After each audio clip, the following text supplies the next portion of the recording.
Hello all and welcome to today's webinar where we will be going through the new test step analysis report. So this is really exciting news and I know a lot of you have been waiting a long time for this. So I'm really eager to let you know all the new features of the test step analysis report, and I will demo most of those features today. But before we do, let's have a quick look at the major features of the 2024.1 release, which the TSA is part of. So we went through this last Wednesday's webinar as well, but let's go through it again. And in the general section, what we have done is we have renamed the reporting section to analytics. And we have added a new section called manufacturing intelligence, in which the new process heat map can be found. So in the analytics, the new view process heat map is introduced. We have implemented WATS Alva, which is the WATS AI engine to give some more smartness and give you more help in letting you know which part you should investigate first. And then we have today's news, the new test step analysis report. And also in the back end, we are releasing the enterprise connection, which will make it a lot easier to share WATS data between different WATS instances. So if you are collaborating with a third party that also uses WATS, you can share data back and forth. If you are a contract manufacturer or are using a contract manufacturer, you can easily share data between the different servers.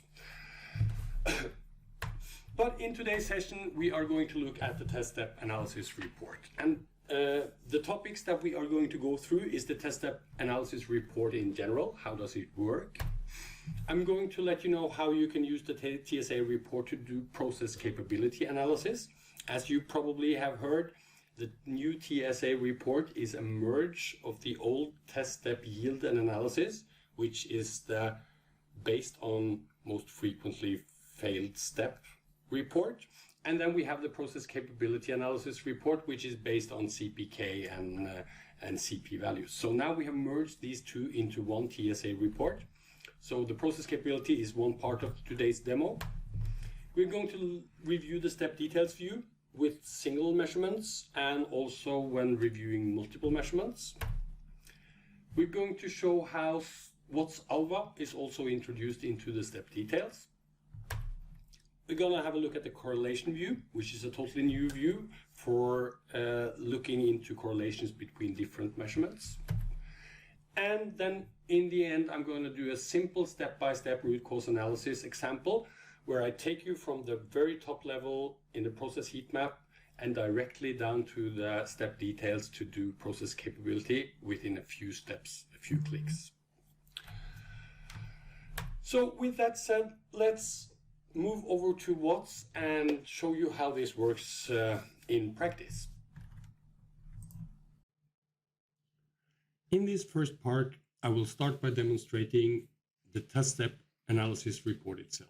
And as this report is a report we advise that you drill into, I will go to the analytics section.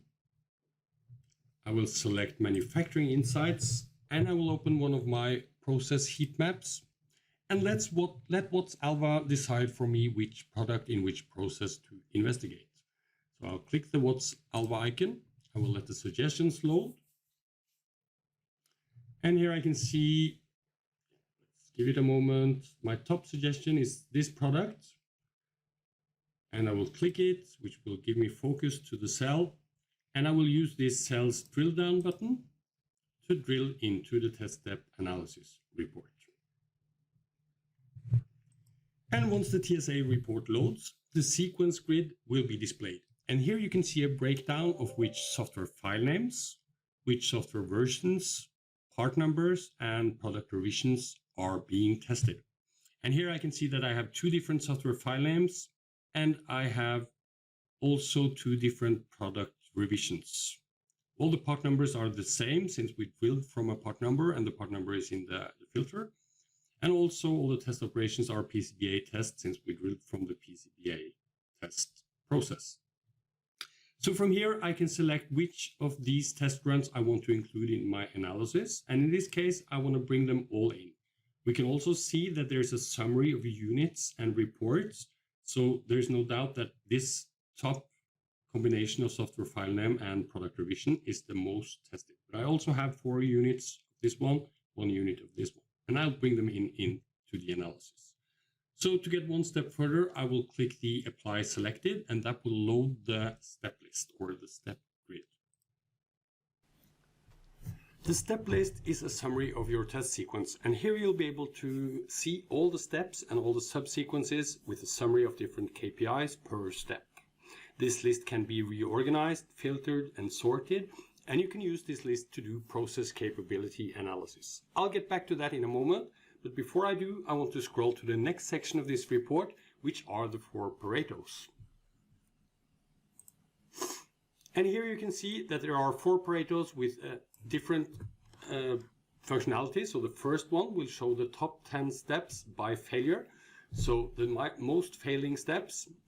And then we have the top 10 steps by lowest CPK value, meaning the worst CPK first. Then we have 2 Paretos which are based on step time. The first one will show the top 10 steps by step time. And the second one will show the same thing, but for past reports only. So in this 4th chart, you'll typically find the most time-consuming steps that do not fail. And all of these charts can be configured with the chart options. And for the top 10 failures, you'll be able to set this as a column or a bar chart. I can choose to sort the chart based on the steps that actually cause the UT to fail, or I can sort it by failures in general. And as you can see, the 2 series here are failures in general, the blue one, failed, error, or terminated, and the steps that caused the UT to fail in red. I can also choose to hide any of the steps in the top list, and I can choose to do the zooming in only x-axis, only y-axis, or in both. I can also exclude or include the different series in the chart. Same thing goes for the lowest CPK. I can choose from column or bar. I can choose to sort it by CPK in general, or the CPK for the past reports only. I can also choose to set the zooming options and to exclude or include the series. And the step time series also have the same setup. I can choose from column and bar. I can choose to sort by average, minimum, or maximum step time. And I can choose the zooming, and I can choose which series to show. Same thing goes for the last one, although this shows only step time for past steps. So from here, I'm going to go, before I do, I also want to show that you can, of course, drill from any of these Paretos and into the step details view. And the step details view is where you look at the trends for each measurement. And to drill into the step details from any of these charts, you simply click the bar and click the View in Step Details button. But before I go into the step details, I want to go back up to the step list to do some examples of how you can sort and filter this list to do process capability. So I'll click the step grid, which will scroll me back up. And from here, let's look at how we can reorganize, filter, and sort this list to do process capability analysis. So first of all, on the top end of the grid, you will find this run selection with buttons for first run, all runs, second, third, or last. So the default will be first run. If I want to review all the retests, I can click the all runs as well.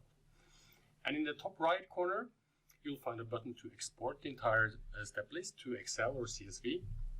You will find the query options settings, where you can choose how to merge and group this sequence, either by implementing design index or step ID, or both of them. I can also, in the column options, add the grouping and choose to truncate or not to truncate the columns.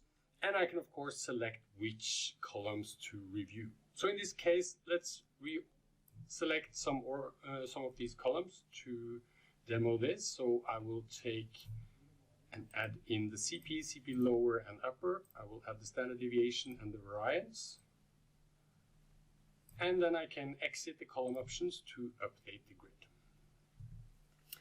And in some cases, when reviewing this report, you are after a specific or a couple of specific steps. So you can, of course, in that case, filter by step name. So I can go to the step name filter, and I can start typing in and using the checkboxes to select the steps that I want to review, and the list will update to include these steps. I can clear the filter again to get back to the default view. And then I can, of course, do sorting based on any of the KPIs. And let's give some examples. First, let's sort by caused UUT failure, meaning the step did fail and the failure did cause the UUT to fail. So if I sort this in descending, it will show me the most frequently failing step on top, which is measured T101 voltage. And I can see that it has 31 failures that caused the UUT to fail. When doing process capability, you would typically, instead of reviewing the caused failure steps, you would typically look into the CPK, CP, standard deviations, and so on. So if I remove the sorting for the caused UUT to fail, and then you can see that there are quite a lot of steps that are missing the CPK and CP calculation. And to have a CP or CP calculation, the step needs to be, first of all, numerical. The standard deviation needs to not be 0. And there needs to be at least one limit. So one way I can remove the steps that are not applicable for process capability is that I can use the step type to filter out any other than numerical steps. So I have the multi-numerical limit step and the numerical limit step. Apply, and now we are rid of all the string value steps and true-false steps and so on. Still some values with no CPK, probably because they are lacking higher-low limits. But now I can sort by CPK, and if I sort by CPK descending, I will get the steps with a high CPK first, meaning they have probably wide limits. And this is where you will see the first signs of WATS alpha in this view, as there is a column called suggestions, and WATS alpha will continuously analyze these steps and look for steps with outliers, meaning they have some samples that are outside the standard deviation. So this is something that you can watch and investigate these steps to make sure the limits are set properly, and to maybe check if the outliers may cause problems in other steps. The CPKs are colored the same way you are used to, with red CPKs showing incapable processes with a CPK lower than 1.33. The green ones are typically where you want it, with CPK between 1.33 and 4.0, and the blue ones typically show you the wide limits and CPKs over 4.0. So that concludes the part 1 of this session, and the next part we will go one step deeper and go look at the step details view. So to have a look at the step details, let's first of all go back down to the chart Paretos. And from these Paretos, I want to go to the top 10 steps by failure, and I will select the most failing step, which is this one, click the step, and view in step details. That will load the step details view. And the first thing I want to show you in the step details view is a new feature that was not present in the old versions of test step yield and analysis and process capability, and that is the aggregated overview. So in the old versions we had a cap of 10,000 samples, which made it kind of impractical looking at big data, and we have now fixed this by introducing this aggregated overview. So there is no cap in the number of measurements in this view, and you can load a whole lot bigger data sets than before. And the first thing you will see in this view is the aggregated overview. And in the aggregated overview, you will see a green part of the section of the chart that represents what we are reviewing in the measurement details. So I can easily move back and forth in this time slider to choose what area of this measurement I want to look at. And I can increase the size, and at any time I will see the number of measurements included in this view. So if I drag this all the way up here, apply the selection, then this part of the chart will be loaded into the measurement details. And I can easily move that back and forth to get older or newer data. And in this aggregated overview, I can also choose grouping. You can see that in this case, it's looking at days, but I can change it to hours, which will give me a better understanding of the trend for the CPK. And in this view, I can see the CPK in yellow, the maximum and minimum measurements in purples, and the average in dark purple. I also have bar chart for the failures, and I have regular bar chart for the total count. So if I include this, I can also see the number of measurements in each hour. And then I want to scroll down to have a look at the measurement details themselves. And this is also very familiar from the old one. So the chart shows the actual measurements plotted in a gray bluish color here. And I can hover my mouse over to see a summary of individual measurements. And I have the blue lines plus minus 3 standard deviations, and I have the red lines, which are my high and low limits. I can, of course, at any time show and hide different parts of this series, so I can take away the limits, I can remove the average, and so on to clean up my view. And to the right of the actual measurements, you have the normal distribution chart, which is also same thing as before. So we can see the limits and the standard plus minus 3 standard deviation, and I can see the different plots positioned in my standard deviation chart. And in the measurement details toolbar, I have some options as well. So first of all, we have the grouping, and that one is familiar from the old version as well.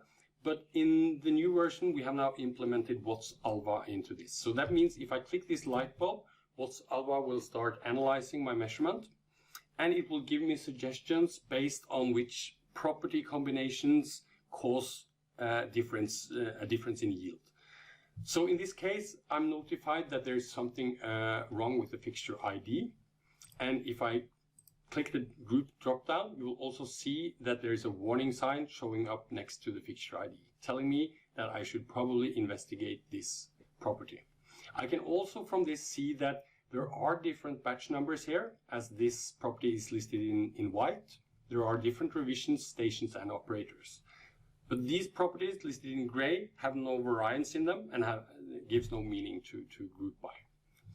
So let's try this, group by fixture, exit the grouping option, and now the chart shows two different sections, one for fixture 3 and one for fixture 1.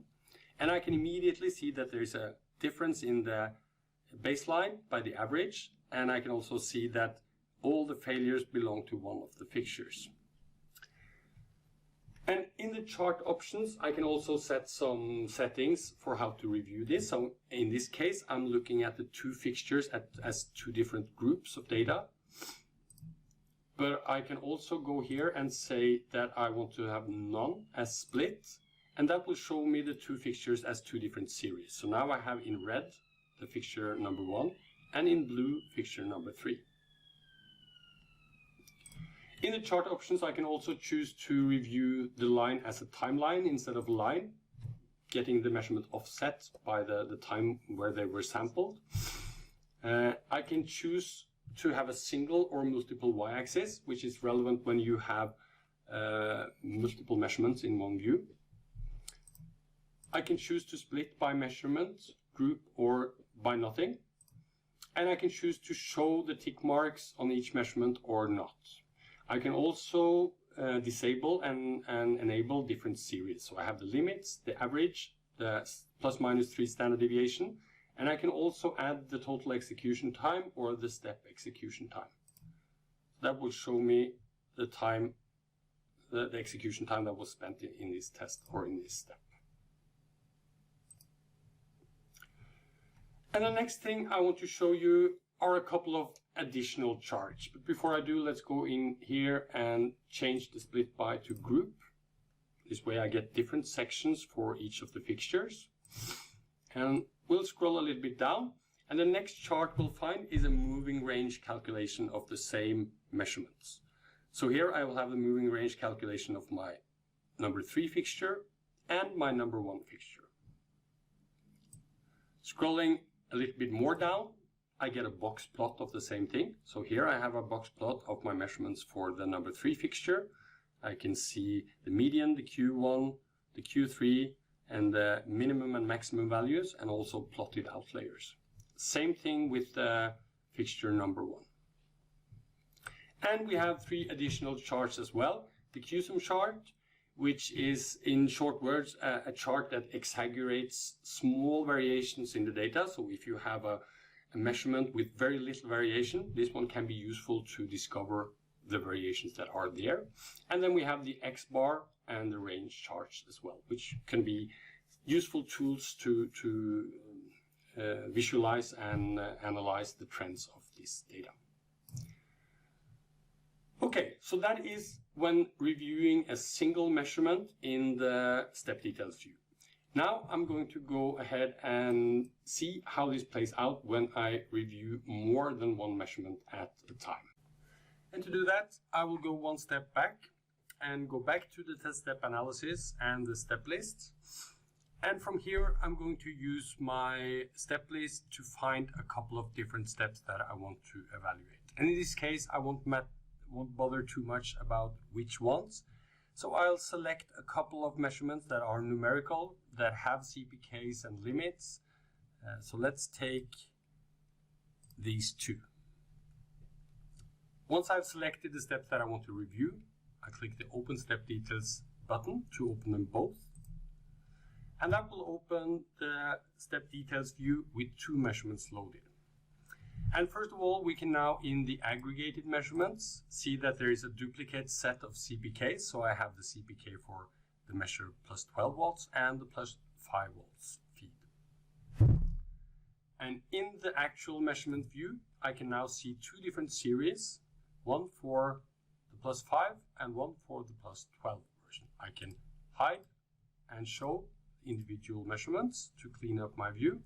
And I can, in this case, choose to review them on a single y-axis where they will be displaced, or on a multiple y-axis where they will be centered around the same axis. I can also, in that case, move the axis up and down to move the baseline. And now that I have 2 measurements in my listing or more, there are some changes. First of all, the QSUM, the moving range, the X bar, and the range charts are not supported by multi-measurement. So if you want to use those, you will need to remove one of the measurements, get back into a single measurement view to review them. But the box plot will show a box plot of the different measurements. And when I have 2 measurements listed, I also have in the chart options the option to group by measurement instead of by grouping. So now I have one section of the chart showing the plus 12 measurement and one section of the chart showing the plus 5 measurements. I can of course still use WATS to do root cause analysis for me, and I can do the grouping to see and group the data in different properties. So in this case, we are looking at revisions as series. So 3.21 is blue, 3.2 is red. Still, there are 2 sections of the chart, one for the plus 5 and one for the plus 12 measurements. If I, in my split by, choose group, now it splits the chart into 2 sections with the 3.21 revision here and the 3.2 revision all the way over here, and there are just a couple of samples for that one, meaning the section is really small. So this gives you the ability to correlate different measurements. And in the normal distribution chart, I can also see that the normal distribution for both of the measurements at the same time. In the box plot, that will also adapt to my grouping and now show series with 3.21 in one color and 3.2 in another color.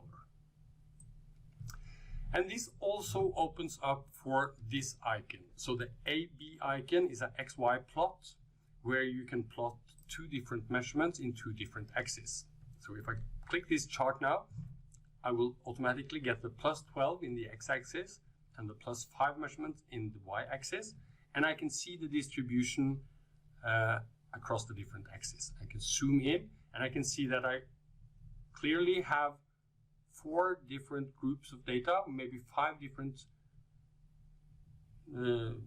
distributions of data. And I can of course use the grouping here as well. So if we group by fixture ID, I will see one fixture ID in one color and the other in another color. And I can see if there is correlation between these 2 different measurements and the fixtures.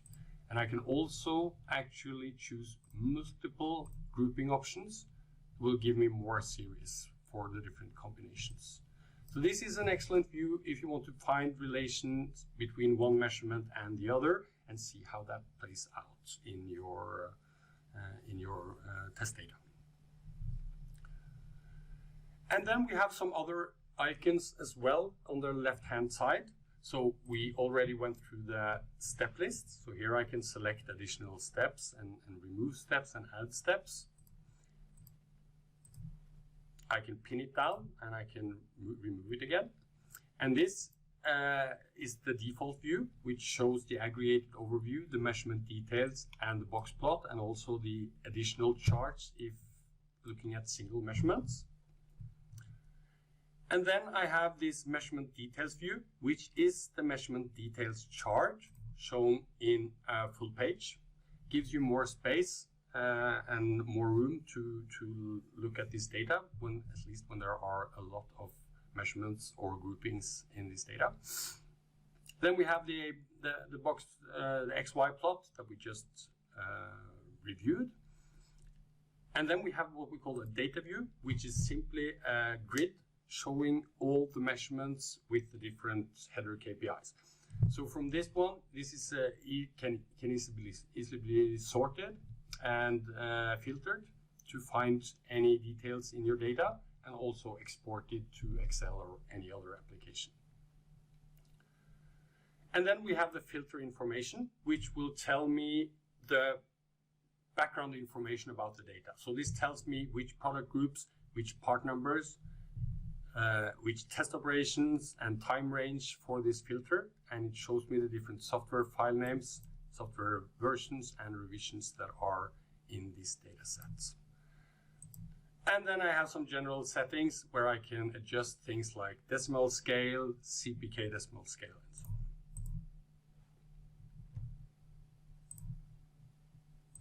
Just close this down. And that concludes the walkthrough of the step details overview. And before we end this webinar, I just want to go all the way back to the process heat map. And then I want to show you the process again in the simplest possible way from a top level overview in the process heat map and all the way to root cause analysis in just a few steps. So I'm back to the process heat map. I click my WATS Alva, I go to my top suggestion, and in this case I will skip my test step analysis, which we did last time, and I will go directly to the issues tab. I'll find my most frequently failing issue, I'll click it, and when the step details view is loaded, I'll click the WATS Alva, and then I'll go for the suggestion, and I'll immediately see that my problem is related to one of the fixtures. So this is how easy you can do root cause analysis from top level quality control and down to in-depth step analysis in the new WATS test step analysis. So thank you for your time and good luck exploring the new features of the test step analysis report.